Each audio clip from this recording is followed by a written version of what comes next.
Okay, let's see what we're dealing with. The block looks solid, but the wiring is shit.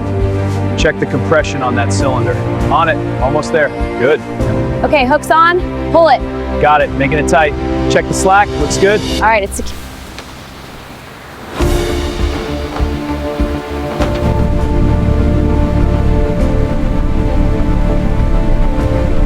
All right, let's get you settled. Easy does it, nice and steady. Perfect, right there.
All right, new disc and calipers going in.